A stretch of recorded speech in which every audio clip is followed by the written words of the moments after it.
No, it's amazing Huh. that David moved and he's still logged in. Yeah. He's got to just be eating sessions. I wonder if he's like just like a huge bug. Like one of those bugs that everyone at Roll20 HQ knows about. Or they're like looking at the logs and they're like, what? Where's this traffic coming from? I don't understand.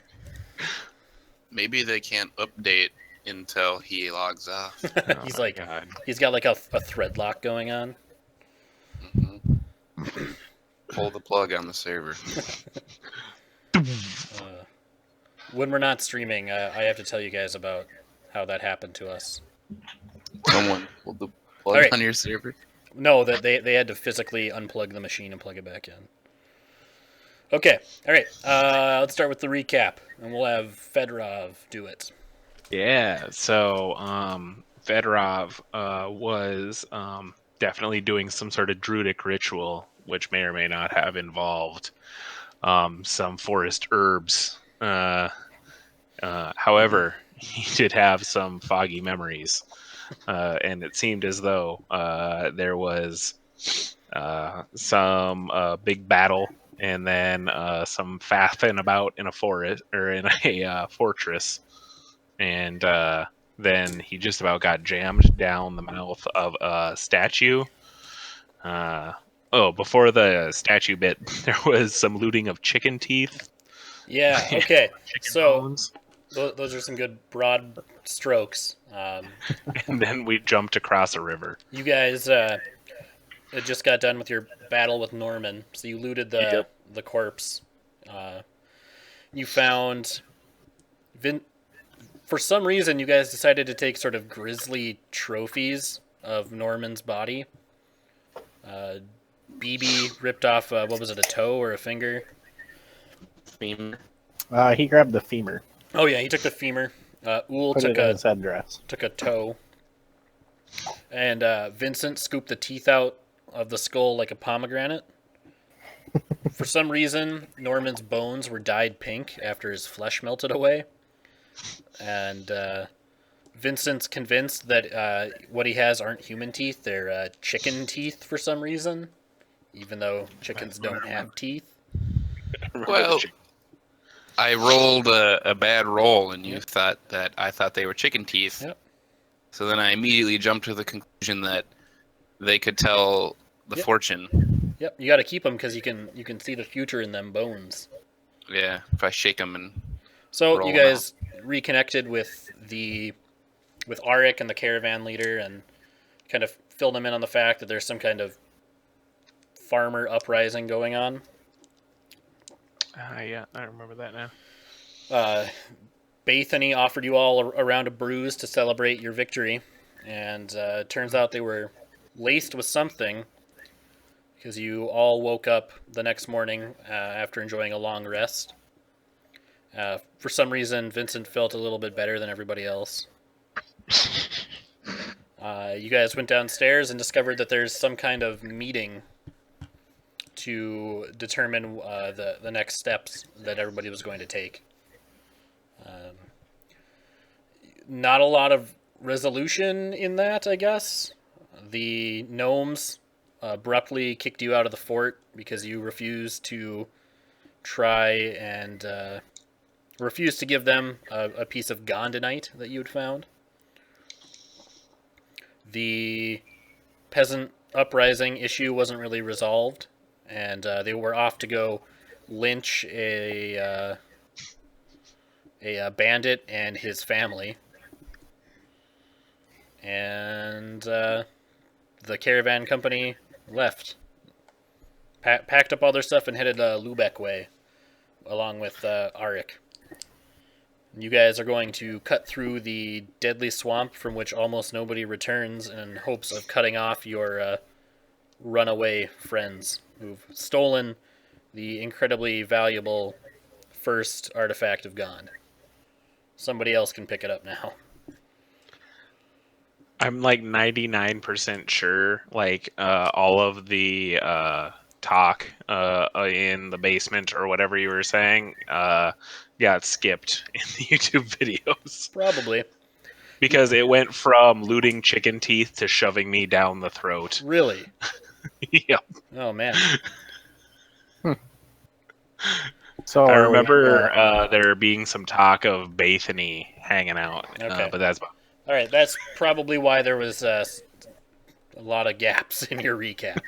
Yeah, so you guys went into the forest to try and cut off, went into the swamp to try and cut off your former friends. You ran into Bingo, who was dangling from a tree in a snare with a bag over his head and his hands bound.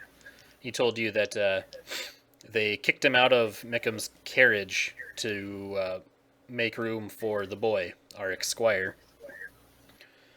You guys apprehensively cut him down, got some information out of him, and tenuously agreed to bring him along. Unfortunately, he was encouraged to drink some water out of the stream, and when he disturbed the surface of it, some horrible tentacled monster grabbed him and dragged him down below, where he was never seen again. I had no idea anything bad would happen. I swear. You guys kind of had a scour around the area. You found the thing that our Bingo's so-called friends were examining. It was a corner of a cube sticking up out of the ground, covered in strange writing that matches the writing of the puzzle tube that Ool was mysteriously given. You guys dug up some more of that and found that there was an opening in the sort of a snake face on the cube. So you were going to try and reach in and see if there was anything in there. Your first instinct was to try and jam Fedorov into the gnome-sized hole. But unfortunately, it was not gnome-sized, and they were unable to do so. So BB stuck his hand in there.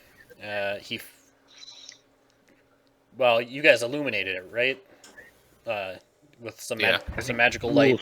Saw there was a ring in there, and you tried to fish it out, and the stone mouth of the cube clamped shut on BB's hand, and only through divine intervention was he freed.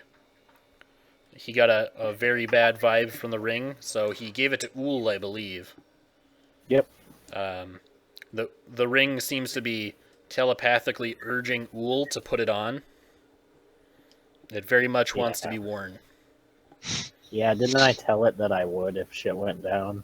And now I am made a contract. Yeah, you've unwittingly seem to have made a contract with this ring that you, I believe, identified as belonging or being related to one of the primal gods, specifically Snek, the snake god. Yep. You decided to follow the trail of blood that was left by Bingo's friends. Something came along and carved them up good and dragged them off. To do so, you had to cross the stream, which turned out to be a bigger undertaking than you realized. Ended with Fedorov having to thorn whip Ool back to the initial side, and then everybody finally got across. I think that kind of covers everything, right? Yeah, we went this way because you said it was faster, right? Yep. The way the blood trail led, BB put his ear to the ground, and he got a feel for the land, and he knows that the quickest route is also that way. Which brings us to where we are now. All right. So, All right, what's the BB, plan? lead the way. So I think I'm going to throw it out there. Okay. I think the reason that they got all fucked up was because the videos, when I hit the playlist button, were in alphabetical order. Oh, yeah. So it would do video 1 of 20 some, and then it'd be 11 of 20 some. It didn't do numerical. It did. Yeah, The it did YouTube alpha. playlist system is horrible. It's pretty bad. Pretty bad. Yeah. It's just me making excuses. Well, that's legitimate. All right. So, what's the plan? Well, I know BB knows the way around the swamp, but Fedorov, you're a cartographer, right? I have come to after my latest ritual. Yeah. Did your So ritual give you I'm gonna insight pop on out this? a scroll and examine it as though it is a map. Although I've never been here before in my life. You're just gonna pretend. Yeah, I'm gonna pretend, and I'm gonna try to read BB's facial expressions to the best of my ability, Okay. and say, "Let's go that way," wherever BB's Indian tracker sense is directing us. BB says, "Okay." All right. Okay. So, um, Fedorov can go first since he's leading, right? yeah. What's your marching order gonna be here? We're gonna just keep marching the same direction that BB directed us, which I'm assuming is full steam ahead. Basically, you're in kind of a kind of very much so swampy terrain. Is this river on our right and left? Is it? I'm assuming it's flowing away from us. All Like of the to the water south, it's in the not flowing swamp north. is flowing in towards the center. The swamp kind of lies in an almost crater-like feature of the landscape, and Okay. water is continuously pouring in from the sides around it, from the rivers that flow in the forest proper and around Lubeck. All right. I'm gonna keep marching north here, Okay. but I'm gonna kind of like take a poke around for anything of value in Okay. this swamp.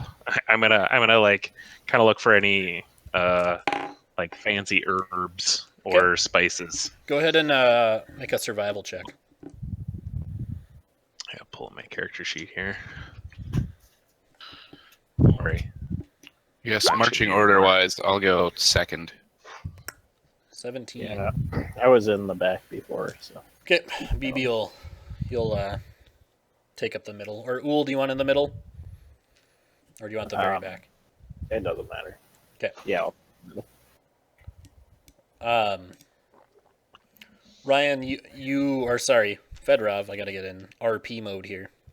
Fedorov, you don't find any valuables. Well, you find maybe a few herbs that could have some uses in potion making, but All right. nothing that strikes you as being rare or significant. Just kind of general swamp herb. You do All find right. some safe to eat mushrooms that you think would nourish the party if you were to get hungry. All right. Since I'll stash those mushrooms on me. since you don't actually know the lay of the land, and you're just pretending to marching north, the party actually gets themselves lost, Ah, fuck. and you've been kind of marching around the forest or the swamp now for a couple hours, and the sun's getting kind of high up in the sky, and you're all getting hot, and it's humid, and everybody's sticky and miserable. Okay. So, you guys, are feeling pretty horrible and tired, and you're ready to get out of this horrible swamp. When you come to a clearing, the trees sort of part. Is it safe to assume that BB is whistling, Uh, sort of in a good mood? oh yeah, BB thinks nothing of it. He's used to being stinky and sticky, and this is his element. It is his swamp. Yep. Yep. I like how we all agreed there. Yep. You're in BB's swamp now. You're gonna die. Did you say you were in front, Vincent? Or okay. I'm second. I'm in front. Okay. You guys come to a clearing, and it actually seems unusually pleasant. The air here is cool, and the temperature is about what you'd expect for maybe an early spring morning. And as you approach, you can hear the